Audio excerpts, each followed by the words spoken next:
like to think I'm the kind of guy who can admit when he's wrong. That's how we grow, right? It's one of the ways we become better people. We may have knowledge, even personal experience, but that doesn't make us the gatekeepers of truth.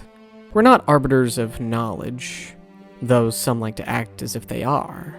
A little while ago, I made a video about RFK Jr.'s speech on autism and its impact on families.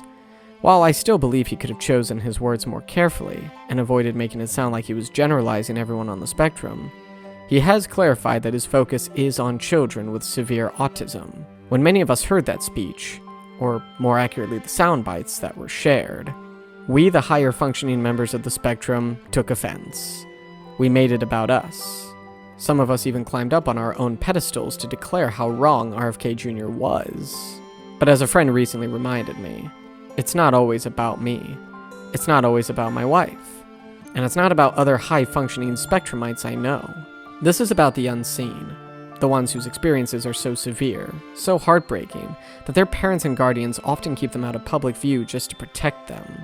We rarely see these cases of severe autism because they're hidden, but they still exist, and they need help, more than we do. We've shown we can thrive with the right support. A few nudges here, a little help there, but those who can't care for themselves, they're overlooked, and dare I say, ignored. Why? Because it's uncomfortable. It's hard to look at. As humans, we often turn away from what we don't understand or what makes us uneasy. And here's another hard truth. Sometimes we look away from those who need more help than we do, because we don't want to let go of the belief that we're the ones who matter most. I still believe that if something were discovered that pointed to the cause of severe autism in children, it would drastically shift the cultural perspective on autism as a whole. People would begin to view the spectrum differently, and that change would ripple across all corners of the community. How we prepare for that possibility is worth thinking about. Maybe no cause will be found.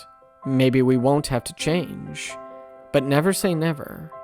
May I offer a suggestion? What if high-functioning autistic individuals didn't make every conversation about autism revolve around themselves? And here's another. What if neurotypical people didn't get offended on our behalf? Haven't you noticed that the ones most outraged are often not even part of the group supposedly being offended? What if we were, like the great autistic voice Brant Hansen puts it, unoffendable? Of course, RFK Jr. still needs to choose his words wisely. And yes, the idea that he's going to discover the cause of severe autism by September is, frankly, absurd. But if there's even a 1% chance that his efforts could help prevent more children from ending up in that kind of state, isn't it worth exploring? Who does the risk of exploring for this potential cause hurt more?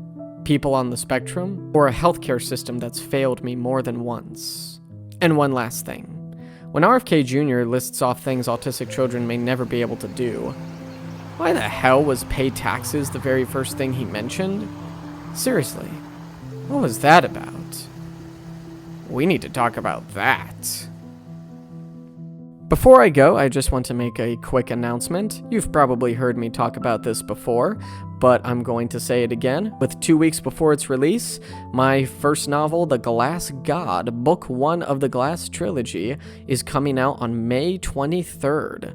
Pre-order for the Kindle version will be available soon, and I hope that you will enjoy the story that I spent 3 years making, and I'm excited for the fact that the world will get to read it.